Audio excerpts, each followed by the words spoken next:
Happy Wednesday, Striver. I hope you feel a little bump of that midweek motivation today. I know that sometimes on Wednesdays, and you're deep into the week, you're feeling like, oh my gosh, I'm not moving as fast as I thought, or I'm dealing with all these things, or I can feel overwhelmed.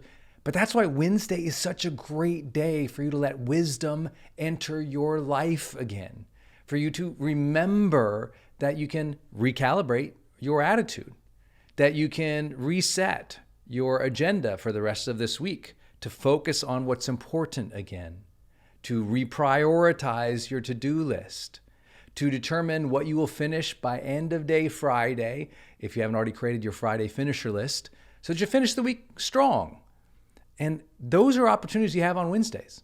As you know, now here in Growth Day, we actually even do our live classes on Wednesday. 10 a.m. Pacific Standard Time, we go live for our pro members. We bring a new coach in our community of coaches every single week to you to share about how you can improve your life. So I hope you're a pro member and you'll join us today, 10 a.m. Pacific Standard Time, for an incredible training. Every Wednesday, we're going live and trying to give you a little bit more of that motivation, that wisdom, so you can finish the week really strong.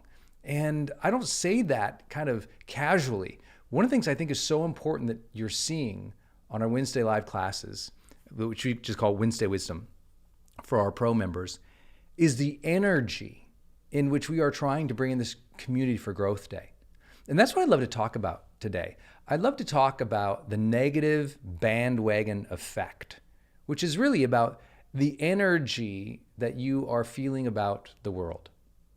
You know, it's popular today to pile on the negativity bandwagon and just tour all about town all day long, complaining, upset, thinking everything's so terrible. And the truth is, very few people fully grasp a deep appreciation for their lives and all the opportunities around them. And so what we're always trying to do in Growth Day is bring a little more gratitude into your life to help you recognize how good things are going, not just in your life, because sometimes in your life it's not good. You have those days where your mind is trapped in the gray of sadness or anxiety or frustration or anger or hurt. You have those weeks where you don't feel like you're getting as much done as you want to. You have those times when you don't feel supported, sometimes even by the people in your own house. Sometimes you look at the bank account, you think, oh my gosh, what am I doing? I mean, it's not that every day is this perfect day. It's not that every day everything is going so well that you feel like you're striving at the speeds you can. And the truth of the matter is we have plenty of dark days. But I think if we can keep perspective and at Growth Day we can share some of the good news out there in the world, then you know what? Sometimes we just need that reminder to lift our heads from our phones and our computers, to remember that we have this breath, and that we don't have to jump onto every single bandwagon effect of people complaining all the time. You know, I think there's 3 negative bandwagons I see all the time that I just don't ever get on. The first one is the statement that all people are blank. You know, you hear this all the time in the media. Sorry, I had to do it. But it's so true. You hear it, all Democrats are this way, or all the left is that way, or all Republicans are that way, or all the right is this way. We say that all, influencers are like this, or all black people are like that, or all rich people are like this, or all poor people are like that, or all people in Russia are like this, or all those people in Australia are like that. And you hear these generalizations and these globalizations all the time by so many people. And I think that as soon as you hear that, I hope it makes you crack a smile and realize the person saying that is either hopefully saying it in jest, or they truly aren't sure what they're talking about. Because of course, not all people are like anything. We might all share a very similar humanity, but how we are individually, even in groups, is incredibly diverse. And how we approach the day, how we think about our lives and our family, Yes, we can say that most people want certain things. We all want a sense of aliveness and connection and meaning. Some things like that psychologically would be hard to argue. But I'm talking about the specific negativity bandwagons. See, we can say all people are blank and think that that is true, especially when we're talking about human values or things that we all aspire to as human beings and as a species that tries to survive and evolve.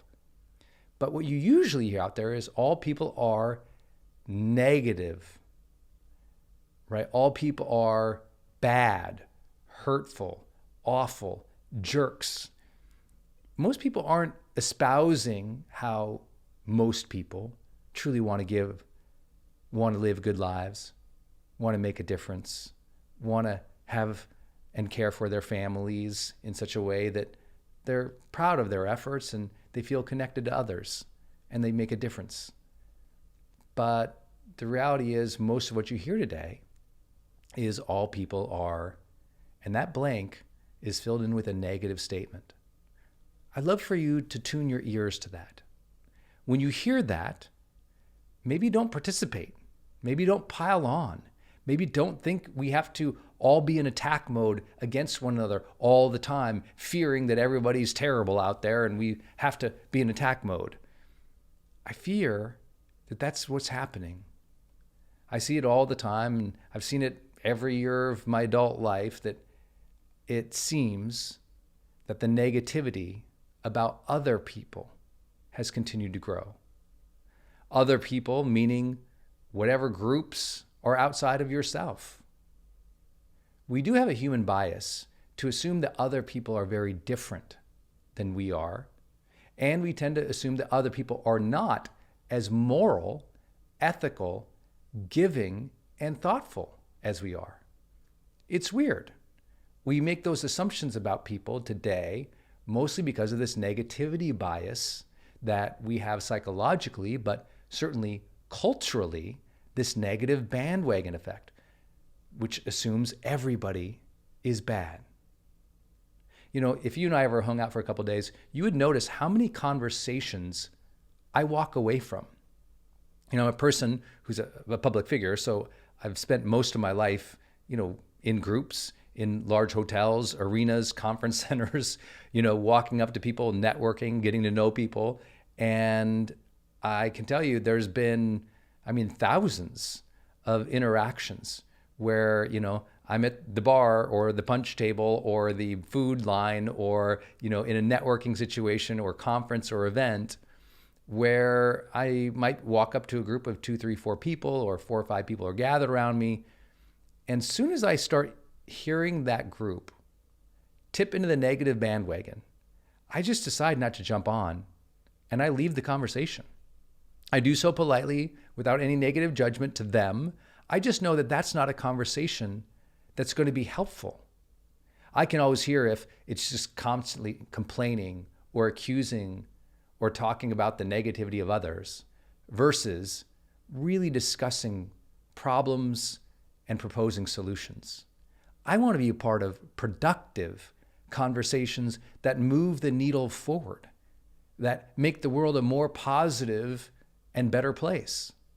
And I'm not going to get that by being around a bunch of people trying to take down other people, being around a bunch of other people who assume that everybody is terrible. I know that can quickly poison my mind. I'm like somebody who also has one of those things, I don't know what it's about me, maybe you have it too. If I'm around a bunch of people who have terrible language, they're cursing all the time, I can quickly find myself in conversations afterwards cursing and swearing. And it's just because I heard it, it's just because I was around it. And I think, oh my gosh, listen to my mouth right now. But it just happens, just like language, you can pick up language and phrases from other people. You can certainly pick up their spirit, their energy, their assumptions, and their beliefs about others. So do beware of those who speak negatively of all those other people. I think the second thing that I see perpetuated right now with the negative bandwagon is that, this assumption that there are haters everywhere. it's very popular to talk about haters. And in my world of the creator economy or the influencer economy, we are always, coaching and sharing with new people coming up that there will be people who disagree with you, and there will be people who are very adamant about it, and there will be people who just want to hurt your feelings or make accusations just for fun, just to make you feel bad. But I also say that's a tiny, tiny, tiny majority. But you would really assume that the whole world is full of haters right now. It's a negative bandwagon effect that's happening culturally, particularly in North America, where there's this assumption that everybody out there is a hater and everybody out there is to get you, cancel you, hurt you, or accuse you. And this prevents a lot of people from sharing their voice. Prevents a lot of people from starting a new idea. Prevents a lot of people from sharing something at work. Prevents a lot of people from really living their most authentic and best life because they're so scared to be judged by all those supposed haters. But I have to tell you, they're pretty few and far between. I know that sounds like this crazy assertion of mine given the culture, but it in truth is a fact. And it's been a fact that's been measured with data year over year, time over time again. There's these studies that come out that say, look at here's the number of extreme reviews on Amazon books as an example. And it's so tiny compared to most reviews, which are fairly polite, kind, supportive. If anything, just, what they would call mid-stars, not low numbers, not particularly high numbers, sort of average.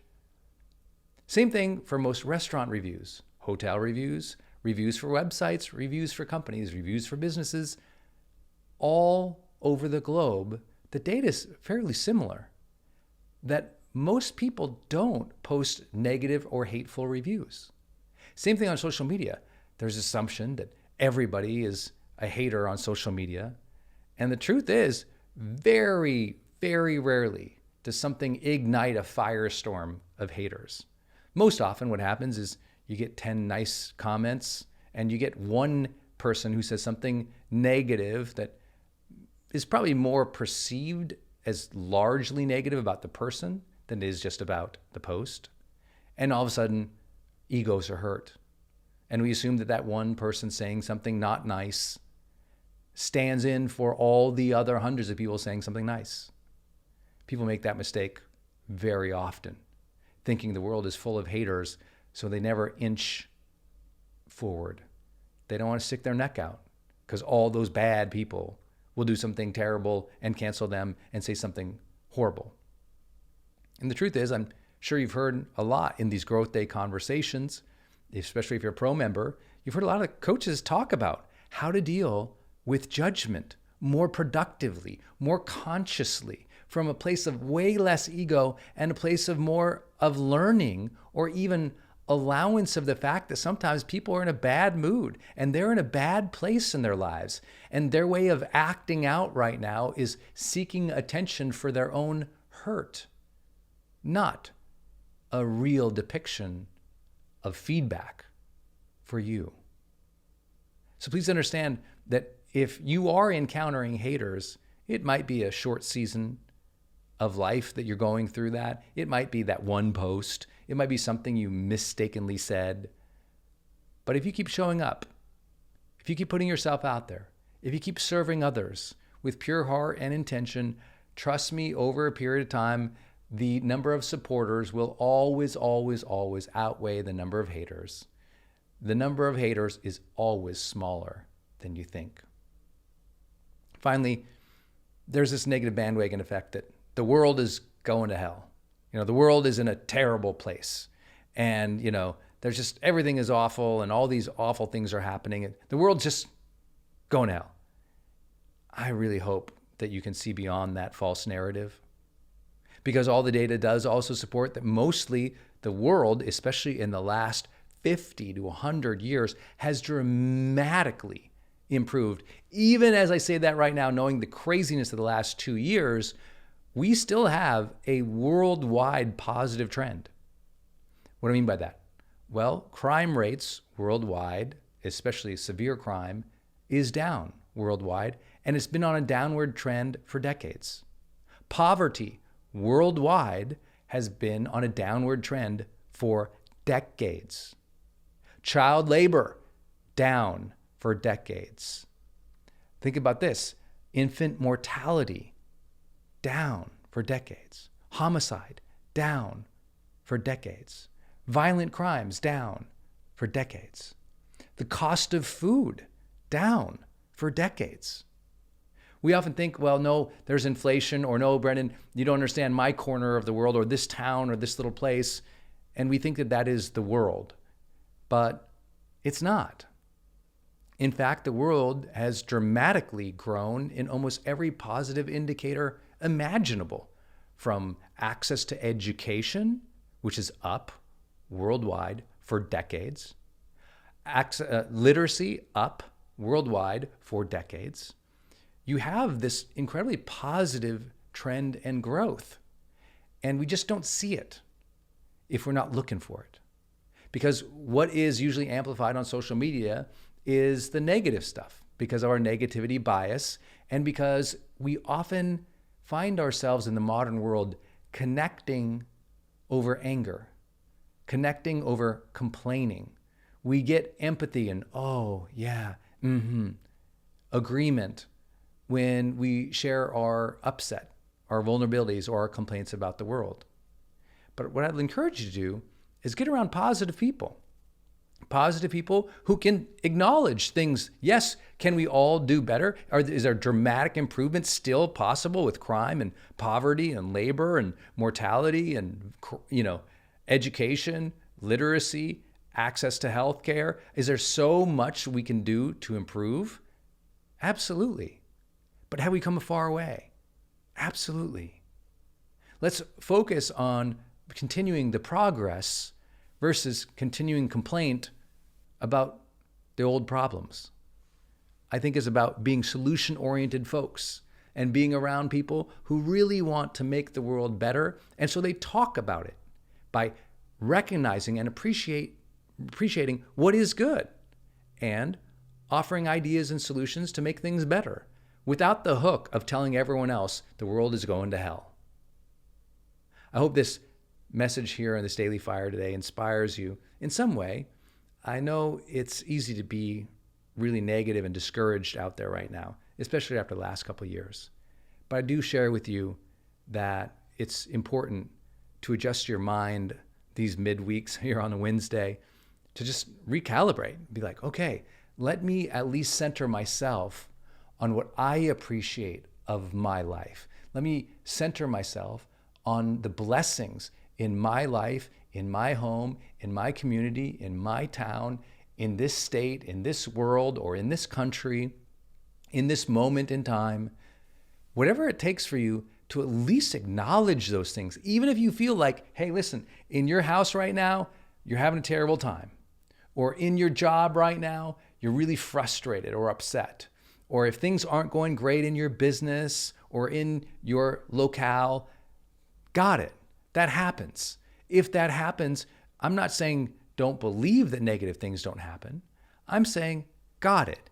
It happens. Now, what can I focus on to bring a moment of blessing and gratitude here so at least I can approach this thing from a solution-oriented mindset in keeping perspective with things with the truth that things are better, so at least I can have hope and readiness to change things and to catch that momentum of progress and to build that momentum of progress.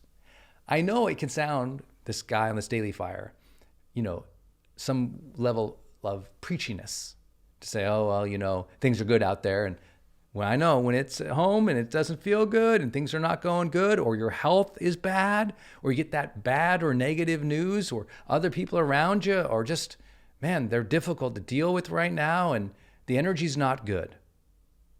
I remind you of your own personal power. I do remind you that you get to choose your attitude. You do get to choose your energy each day. I've been in incredibly negative circumstances in my life and have coached millions of people in negative circumstances that are beyond belief. who still found a way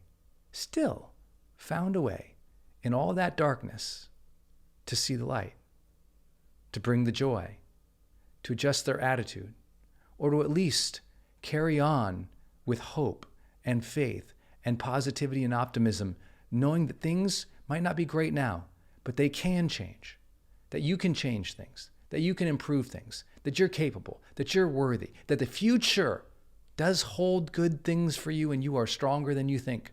If you believe that, then you know, just like I do, that every day is a great day to grow.